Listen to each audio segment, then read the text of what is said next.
महाभारत के युद्ध में 45 लाख से ज्यादा सैनिक लड़े थे।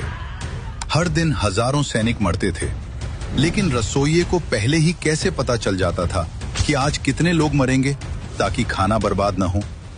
जब महाभारत का युद्ध तय हुआ तो उडुपी के राजा ने श्री कृष्ण से कहा, हे वासुदेव, कौरव और पांडव दोनों ही युद्ध में व्यस्त रहेंगे। मैं हथियार नहीं उठाऊंगा, लेकिन मैं इस विशाल सेना के लिए भोजन का प्रबंध करना चाहता हूँ।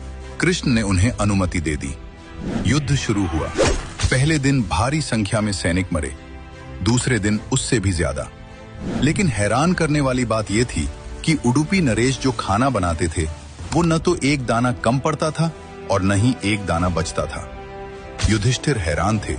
उन्हें समझ नहीं आ रहा था कि राजा को कैसे पता चलता है कि आज कितने हजार सैनिक कम होने वाले हैं। 18 दिन बाद युद्ध समाप्त हुआ। पांडवों की जीत हुई। राज्याभिषेक के समय युधिष्ठिर अपने मन का सवाल रोक नहीं पाए। उन्होंने उडुपी नरेश से पूछा, महाराज, आप त्रिकालदर्शी तो नहीं हैं, फिर आपने 18 दिनों तक मृत्यु का सटीक अनुमान कैसे लगाया?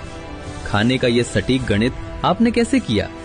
उडुपी नरेश ने हाथ जोड़कर भगवान श्री कृष्ण की ओर देखा और कहा, हे धर्मराज, मैं हर रात भगवान श्री कृष्ण के कक्ष में उनके लिए मूंगफली लेकर जाता था।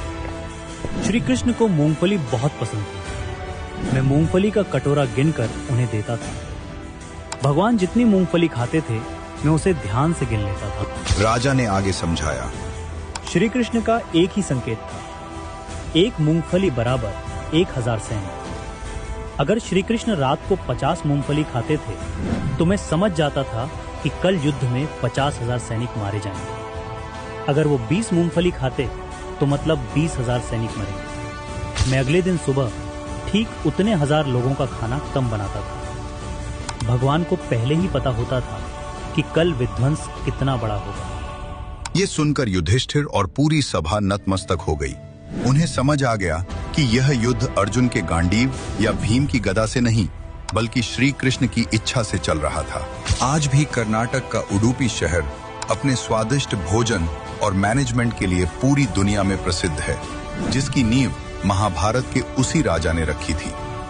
दोस्तों, विज्ञान जिसे फ्यूचर प्रेडिक्शन कहता है, हमारे इतिहास में वो ईश्वर की साधारण लीला थी। कमेंट में जय श्री कृष्ण लिखें और ऐसे ही अनसुने किस्सों के लिए डी कोड भारत को सब्सक्राइब करें।